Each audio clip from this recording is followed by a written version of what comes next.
السلام علیکم۔ میں امید کرتا ہوں کہ آپ سب خیریت سے ہوں گے۔ آج کی ہماری اس ویڈیو کا ٹاپک ہے حضرت امام ترانی رحمۃ اللہ علیہ۔ ویڈیو شروع کرنے سے پہلے آپ سب سے گزارش ہے کہ ہمارے اس چینل کو سبسکرائب کریں اور بیل آئیکن کو بھی پریس کر لیں تاکہ آنے والی اس طرح کی مزید ویڈیوز آپ تک بآسانی پہنچ سکیں۔ حضرت امام طبرانی رحمۃ اللہ علیہ مشہور محدث ہیں، بہت سی تصانیف بھی فرمائیں۔ کسی نے ان کی کثرت تصانیف کو دیکھ کر پوچھا کہ کس طرح لکھیں؟ کہنے لگے کہ 30 برس بوریے پر گزار دیے، یعنی رات دن بوریے پر پڑے رہتے تھے۔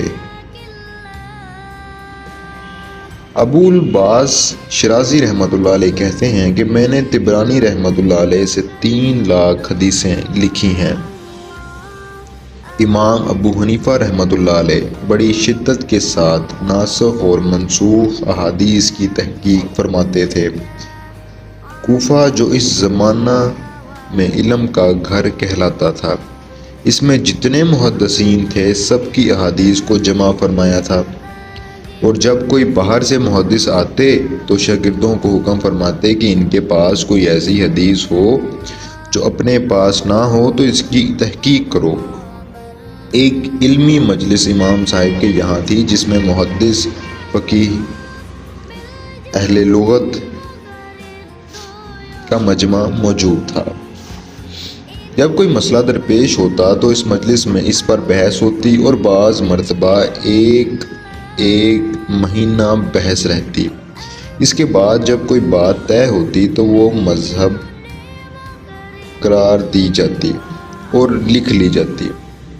امام ترمذی رحمۃ اللہ علیہ کے نام سے کون نا واقف ہے؟ احادیث کا کثرت سے یاد کرنا اور یاد رکھنا ان کو خصوصی شان تھی اور قوت حافظہ میں ضرب المثل تھے۔ بعض محدثین نے ان کا امتحان لیا اور 40 حدیثیں ایسی سنائیں جو غیر معروف تھیں۔ امام ترمذی رحمۃ اللہ علیہ نے فوراً سنا دیں۔ خود امام ترمذی رحمۃ اللہ علیہ کہتے ہیں کہ میں نے مکہ مکرمہ کے راستے میں ایک شیخ کی احادیث کے 2 جزو نقل کیے تھے۔ اتفاق سے خود ان شیخ سے ملاقات ہو گئی۔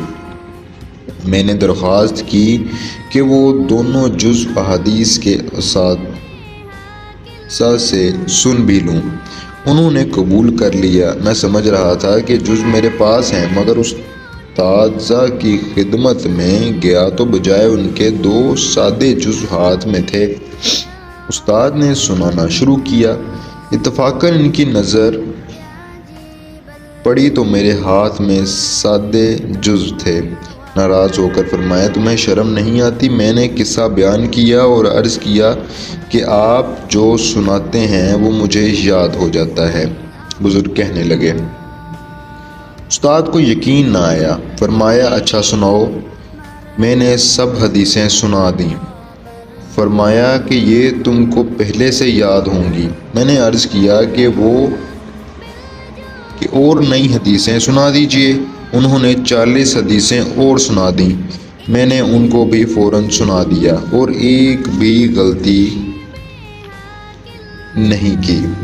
محدثین نے جو محنتیں حدیث کے یاد کرنے میں، ان کو پھیلانے میں کی ہیں، ان کا اتباع تو درکنار، ان کا شمار بھی مشکل ہے۔ قرطبہ رحمۃ اللہ علیہ ایک محدث ہیں، زیادہ مشہور بھی نہیں ہیں۔ ان کے ایک شاگرد داؤد رحمۃ اللہ علیہ کہتے ہیں کہ لوگ ابو حاتم رحمۃ اللہ علیہ وغیرہ کے حافظہ کا ذکر کرتے ہیں۔ میں نے قرطبہ رحمۃ اللہ علیہ سے زیادہ حافظ نہیں دیکھا۔ ایک مرتبہ میں ان کے پاس گیا، کہنے لگے کہ ان کتب میں جو سی دل چاہے اٹھا لو، میں سنا دوں گا۔ میں نے کتاب الاشربہ اٹھائی اور ہر باب کے اخیر سے اول کی طرف بڑھتے گئے اور پوری کتاب سنا دی۔ ابو زرع رحمۃ اللہ علیہ کہتے ہیں کہ امام احمد بن حنبل رحمۃ اللہ علیہ کو 10 لاکھ احادیث یاد تھیں۔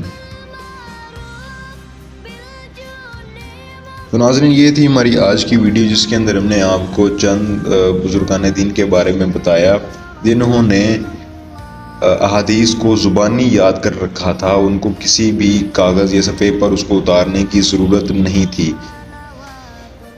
ناظرین میں امید کرتا ہوں کہ آپ اس ویڈیو کو لائک کریں گے اور کمنٹ سیکشن کے اندر ہمیں اپنی رائے کے ساتھ ضرور آگاہ کیجیے گا۔ شکریہ۔